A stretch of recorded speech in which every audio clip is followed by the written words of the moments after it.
Il y a 5 ans, je rêvais d'être data analyst et aujourd'hui, je rêve d'être créatrice de contenu. J'étais étudiante en mathématiques et informatique et mon quotidien consistait à calculer et créer des algorithmes. Après ça, j'ai découvert le marketing et j'ai décidé de faire un master dans ce domaine. Et du coup, tu l'auras compris, tout mon parcours scolaire et professionnel tourne autour des données et de la prise de décision par rapport aux données qui ont été analysées. Il y a une semaine, j'ai entrepris de poster un TikTok par jour, de faire une vidéo sur YouTube qui explique quels sont les résultats. Je pensais sincèrement que j'allais avoir plus de 10 000 abonnés.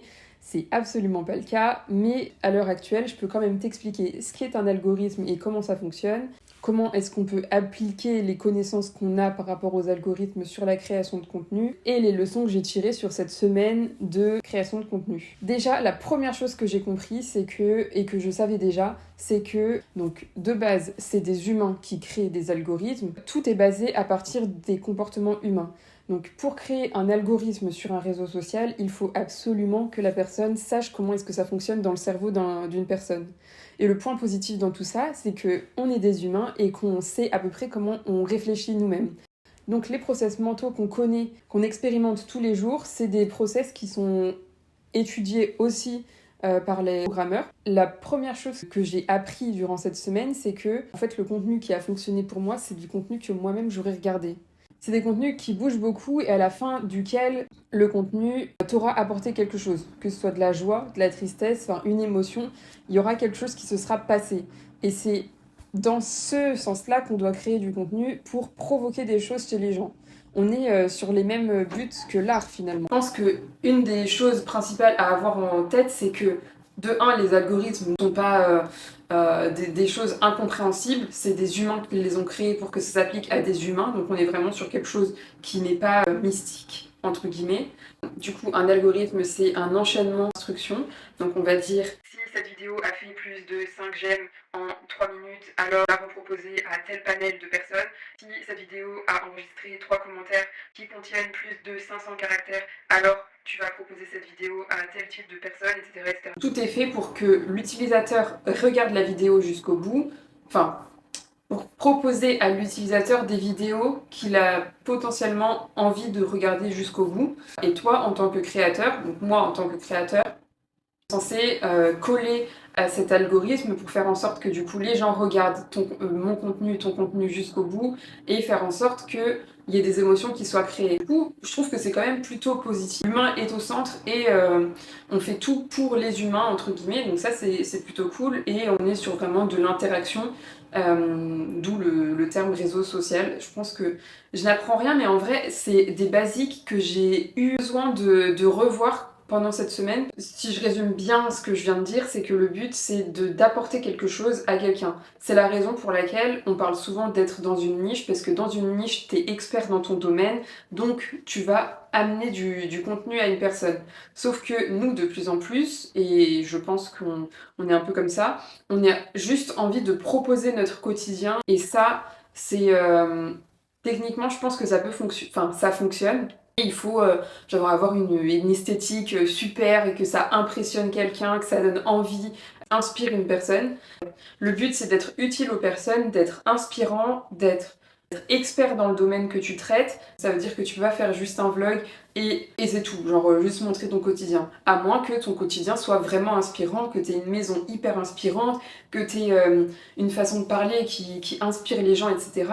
C'est dans ces contextes-là que ça va fonctionner, mais il faut qu'il y ait quelque chose pour que la personne à la fin soit genre en mode ouais c'est bon, je veux suivre cette personne parce que ça vaut le coup. Et j'ai pas perdu mon temps et j'ai appris quelque chose, etc., etc. Genre vraiment le but c'est d'avoir appris quelque chose à la personne à la fin, d'avoir inspiré la personne. Et dans tous les cas, je pense que c'est la raison pour laquelle on a envie de faire des vidéos. Cependant, sur chaque vidéo, je pense sincèrement que y a, des fois on oublie tout simplement qu'on n'a rien apporté à la personne. Je voulais revenir sur un peu les vidéos que moi j'avais publiées, les 5 vidéos que j'ai publiées. La première vidéo que j'ai publiée sur TikTok, c'est le récap de 2024, début 2024. Là, techniquement, c'était pour tester le format carrousel, sauf que j'ai dû le publier avec mon téléphone et comme je suis en Australie, les vidéos sont proposées en Australie et pas du coup à la communauté française, ce qui fait que c'est assez compliqué de percer avec ce contenu-là. 354 vues. et 10 j'aime et un enregistrement. Donc on n'est vraiment pas sur du contenu qui a assez inspiré les gens et on n'est pas sur du contenu qui a été vu non plus. La vidéo, j'ai acheté des vues sur YouTube, c'est une vidéo qui a fait presque 20 000 vues. J'ai eu 1200 j'aime, 76 commentaires, 96 enregistrements. Et je pense sincèrement que la raison pour laquelle cette vidéo a percé cette semaine, c'est parce que j'apprends quelque chose, je parle de quelque chose dont on parle peu, un contenu qui a appris aux gens que ça faisait d'acheter des vues sur YouTube. Ça, c'était la deuxième vidéo. Ensuite, j'ai fait 5 faits sur moi. Donc là, j'ai essayé d'avoir un contenu vraiment plus court, de jouer un peu sur la personnalité, etc. Et c'est un contenu qui a fait 677 vues, 64 j'aime, à peu près sur 10%, 22 commentaires et 2 enregistrements. Donc là, on a plus parlé aux côtés des personnes qui avaient les mêmes centres d'intérêt que moi. On a parlé de musique, j'ai essayé de montrer ma personnalité en dansant. C'était un peu gênant. On a peut-être un peu joué sur l'humour, c'est peut-être pour ça que ça a fait quelques vues. Après, ça n'a pas fait plus de 1000, donc techniquement, on peut pas considérer que c'est un format qui plaise. Et justement, je reviens à ce que j'ai dit. Là, j'apprenais des choses sur moi, mais à la fin, la personne n'avait rien appris pour elle. Alors, ça n'importe personne de savoir que moi, j'aime James. Ensuite, j'ai republié un contenu texte que je faisais comme avant, et ça m'a fait les mêmes stats qu'avant à peu près. Donc, pareil, 400 vues, 45 j'aime, un commentaire, 6 enregistrements. Moi, j'interprète que les enregistrements, c'est des choses que les personnes ont envie de revoir, de réécouter. Donc ça peut être inspirant, mais je pense que la façon de l'administrer, c'est pas la bonne. J'ai pas encore trouvé une bonne façon de l'administrer. Et je suis pas écrivaine, donc en termes de poésie, on n'y est pas trop pour moi. Ensuite, on a fait le plus gros flop de la semaine, c'est le vlog anti-dopamine. Techniquement, c'est un truc qui n'a rien apporté à personne. À la fin de la vidéo, il n'y a rien qui donne envie à la personne de liker, de se dire ah c'est inspirant. L'esthétique, elle est claquée et je dis rien, je fais rien. Ensuite, j'ai fait un autre contenu, donc ça c'est le dernier, qui est beaucoup plus travaillé, qui dure 30 secondes, et c'est sur le fait que j'ai cassé mes lunettes. Donc là, on touche clairement le type de contenu que moi j'adore. Des gens qui racontent des expériences de leur vie, qui rendent ça hyper dynamique, et c'est vraiment ce que j'ai essayé de faire. Et en termes de ratio, je trouve qu'on est plutôt bon. J'ai plus de 2000 vues, plus de 250 j'aime et 8 commentaires. Donc voilà à peu près. Depuis une semaine, du coup, j'ai eu 46 followers en plus, 22 000 vues des publications, 1529 j'aime. Parce qu'il y a un truc qu'on est censé tous se dire et avoir en tête, c'est que pour ceux qui ont envie d'être créateurs de contenu, de lifestyle, etc., et qui prennent exemple sur des gros youtubeurs, mais en fait je pense que c'est un peu une erreur parce que les gros youtubeurs à l'heure actuelle, ils font des contenus qui plaisent à leur communauté. Et là est toute la différence, c'est que nous, quand on commence, on n'a pas de communauté, ou alors on a des potes, mais des potes qui s'en foutent. Donc du coup, ils ont des profils. Imagine, tu demandes à ton mec qui regarde du foot H24 de regarder tes contenus, de mettre un j'aime, etc. Toi, ça va genre juste bloquer la propagation de ta vidéo auprès des bonnes personnes. De un, les créateurs qui font du contenu qui nous plaisent, mais c'est parce qu'on fait déjà partie de cette communauté-là qu'ils peuvent faire ce genre de contenu-là. Sauf que toi, si tu réappliques la même vidéo à toi, qui n'a pas de communauté, qui en a très peu, etc., ben c'est pas forcément quelque chose qui va fonctionner. Parce que les gens te connaissent pas et qu'ils sont pas attachés à toi, etc. Du coup, j'ai regardé un peu les influenceurs que j'apprécie et qui sont un peu émergents, entre guillemets. La majorité, ça fait plus de 10 ans qu'ils sont sur les réseaux. Peut-être que ça aussi, c'est un facteur clé de succès, de persévérer pendant tant d'années. Ça laisse vraiment aux personnes le temps de s'attacher à la personne. Je prends exemple sur Léna. Regardez ses vidéos les plus vues, c'est pas du tout des vidéos où elle donne des conseils. C'est des vidéos où c'est vraiment du divertissement. Et je pense que ça, c'est le fait d'être vraiment là depuis des années et des années qui fait que les personnes sont attachées à son contenu. Regardez le YouTube de Andiella, qui est une personne, selon moi, qui a percé, mais depuis peu d'années, entre guillemets. En tout cas, je connaissais pas ses vidéos avant. Et les vidéos pour lesquelles elle a percé, c'est des vidéos du type comment j'ai fait pour ça, nanana, comment nanana. C'était sur de la skincare, donc c'était quelque chose d'assez niché qui parlait forcément à beaucoup de monde. La skincare, enfin, le bouton, etc., ça parle à beaucoup de monde. Et en plus, elle avait une preuve à l'appui, c'était vraiment d'avoir énormément de boutons sur le front et d'avoir pu changer tout ça et avoir une peau hyper nette. Elle a peut-être pas commencé avec ces vidéos-là, mais c'est des vidéos-là qui l'ont propulsée. C'est des vidéos où elle apprend à des gens comment faire sa skincare routine et ensuite, ces personnes-là se disent ah ouais, mais en fait, elle a l'air sympa, elle a l'air d'être une bonne copine, je m'abonne. C'était une chose que Maëlle Jou dit dans ses contenus. Donc, je sais pas si vous la connaissez, mais c'est une meuf, elle a émergé il y a pas longtemps du tout. Elle a un engagement de ouf sur tous ses TikTok, enfin sur tous ses contenus sont hyper likés. Il n'y a pas une seule vidéo où c'est en dessous, c'est au top niveau. Et elle parle de comment devenir influenceur. Et elle parle de sa vie d'étudiante et elle parle de ses rêves, etc. Et en fait, il y a toujours un sujet qui fait que toi, tu te sens relié à elle. Mais le truc, c'est qu'elle t'apprend toujours quelque chose. Et c'est la raison pour laquelle elle perce de ouf, c'est que elle a l'air d'être trop sympa, c'est la bonne copine de tout le monde sur Internet.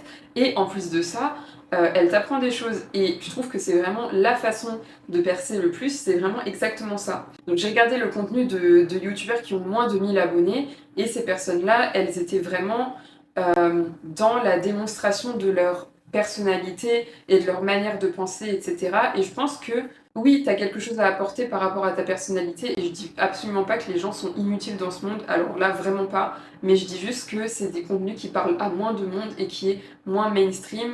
Et voilà. J'ai plus de batterie, donc je continue la suite après. Du coup, donc quand on dit qu'on analyse des données, c'est vraiment tout et n'importe quoi. Tout ce que tu as dans ta tête, c'est des données, et c'est des données qui sont ultra précieuses parce que ça explique la façon dont tu réfléchis. Et ce que tu as liké sur ton profil, ça c'est des données.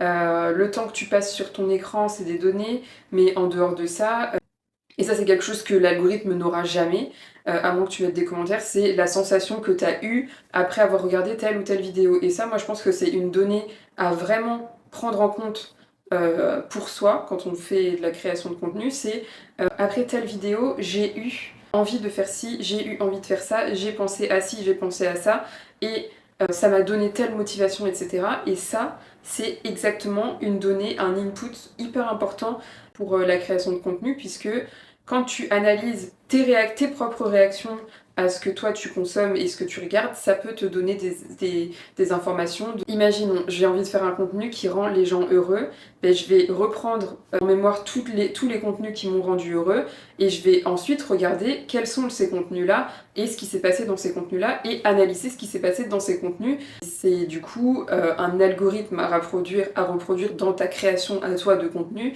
de te dire, bah écoute, tous les contenus qui m'ont rendu heureux aujourd'hui, c'est des contenus où il y avait un chat. Bah écoute, je vais mettre un chat dans ma vidéo parce que ça m'a rendu heureux et qu'il y a de grandes chances que ce soit la même chose pour les autres personnes.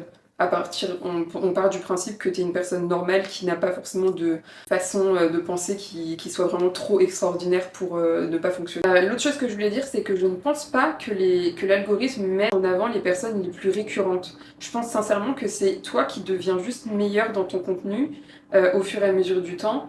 Et il y a des choses qui le prouvent, donc ça je parle des algorithmes un peu en général sur les réseaux, mais il y a plein de gens, il y a plein de gens qui sont hyper réguliers, qui publient 600, 700 vidéos depuis des années et qui n'ont toujours pas percé. Et je pense sincèrement que c'est pas l'algorithme qui est contre eux, je pense que c'est eux qui ne font pas le bon contenu pour être promus. Donc qui n'ont pas de contenu expert, entre guillemets, qui parlent un peu de tout et de tout, et du coup il n'y a pas de niche, entre guillemets. Enfin, l'algorithme ne peut pas, je pense que l'algorithme n'arrive pas à cerner le contenu des vidéos de ces personnes-là, et du coup il n'arrive pas à le proposer à d'autres personnes parce qu'il ne sait pas à qui le proposer. Et ça, je pense que c'est quelque chose à vraiment prendre en compte, c'est que à un moment donné, si tu fais 75 fois la même erreur, ben, à un moment donné, faut changer de stratégie. Et je pense sincèrement que c'est important, d'où l'analyse des données, c'est de voir un nombre de publications, le mettre en relation avec le nombre de followers que tu as, etc. Ça te permet de savoir si ton contenu est qualitatif ou s'il ne l'est pas. Et ça te permet aussi de te remettre en question par rapport à la position que tu fais en termes de contenu. Je parle pas de toi intrinsèquement. Intrinsèquement. Du coup, je trouve qu'à l'heure actuelle, c'est vraiment le bon moment pour se lancer parce que on voit du coup toutes les personnes qui échouent par rapport à toutes les personnes qui ont réussi. On voit la stratégie des gens qui ont réussi, genre comment est-ce qu'ils ont réussi. Vu que ça y en a, ça fait 10 ans qu'ils sont là, genre tu peux prendre 10 ans de données pour savoir ce qui est à faire et ce qui n'est pas à faire, pour savoir comment est-ce que toi tu dois produire ton contenu. Je trouve que c'est genre une richesse qu'on ne peut pas ne pas exploiter. D'ailleurs, ça c'était un truc que je devais dire au début de la vidéo, je vais le dire maintenant, c'est que la majorité des business n'étudient pas leurs données. Je crois qu'il y avait un pourcentage, je sais plus du tout lequel, mais il y a un pourcentage phénoménal de gens qui n'utilisent pas les données qu'ils ont. Et même pour des petits business, les données, c'est hyper important. Je prends par exemple l'exemple du restaurant dans lequel je suis. Ils arrivent encore à être surpris d'avoir des clients à des moments où ils s'y attendent pas. Mais en fait, c'est pas censé arriver. Ça fait 20 ans que tu as un restaurant, 20 ans qui tourne chaque année, que tu as le chiffre d'affaires journalier depuis 20 ans, et t'as toujours pas réussi à savoir quel événement était relié à un chiffre d'affaires plus élevé. Genre, c'est qu'il y a un problème. Et là, c'est vraiment le moment pour les gens de se lancer, c'est de se dire, ok, j'ai tout un feed avec des milliers de créateurs qui percent. Je vois comment est-ce que ça fonctionne. Je sais comment est-ce que ça fonctionne. A contrario, je peux aller voir tout plein de personnes qui ne percent pas. J'ai juste à analyser leur contenu et j'ai un peu la recette. Après, tout est relatif et comme je disais au début, tout est par rapport à la personne aussi et par rapport au comportement humain, etc. Si tu as une tête qui ne revient pas aux gens, je pense que tu ne perceras jamais et ça c'est trop triste, mais ça c'est la loi de la nature entre guillemets. Les algorithmes ne sont vraiment pas si... c'est pas qu'ils sont pas complexes, ils sont ultra complexes, mais c'est qu'ils ne sont pas hyper éloignés de notre façon de penser. Et je pense que c'est la raison pour laquelle le beauty privilege existe, mais d'autant plus à l'heure actuelle qu'il y a des années, c'est que les meufs magnifiques, elles donnent toujours envie de les regarder. Et je trouve que c'est important de regarder, d'analyser son propre contenu et de savoir ce qui a plu et ce qui n'a pas plu, et d'analyser son propre comportement et savoir ce qui nous a plu et ce qui nous a pas plu, et les raisons pour lesquelles ça nous a pas plu et les raisons pour lesquelles ça nous a plu. Ça te donne énormément de données et tu as vraiment une ligne directrice dans laquelle aller. Tu t'en écartes pas, que l'analyse de contenu et l'analyse en termes généraux, pas que des stats, mais juste des comportements humains, c'est vraiment ultra important pour ce métier-là, qui est ultra social. Et je trouve que c'est un bon exercice de publier autant pour prendre un peu de recul, voir ce qui fonctionne, voir ce qui fonctionne pas, et prendre un peu de recul par rapport à sa création. Je parle pas par rapport à ma personne, je parle par rapport à ma création de contenu. Il faut vraiment mettre une distance entre les deux. Je me critique pas moi-même, mais je critique la façon dont je monte les vidéos, la façon que j'ai de parler d'une chose, etc. Et ça, je trouve que c'est hyper important. J'espère que cette vidéo fera écho. En vrai, mon but, c'est de partager ce que je vis. Et ce que je vis en ce moment, c'est vraiment les réseaux sociaux. Genre, vraiment, je suis à fond là-dedans. Et du coup, je ne pense qu'à ça, je ne parle que de ça, etc. Mais je vous jure que c'est moi, et je pense que quand j'aurai un peu trouvé la clé, que je vous l'aurai partagée, etc., je pense que là, je pourrais me calmer un peu. Je pourrais me dire, eh, vas-y, Clarisse, genre, parle d'autres choses et tout. Et je vous jure que je fais d'autres choses dans la vie que de publier des choses sur Internet, hein, et de savoir comment est-ce que l'algorithme fonctionne. Genre, je dessine, je suis illustratrice, d'ailleurs, on est en train de signer un contrat, là, je suis en PVT en Australie. Je voyage depuis des mois et des mois. Enfin, et je suis une personne entière et passionnée, rêve d'amour passionnel, et toi mon cœur, SOS, SOS que tu m'aimes. Il n'y a jamais mieux que Diams pour terminer une vidéo, n'est-ce pas?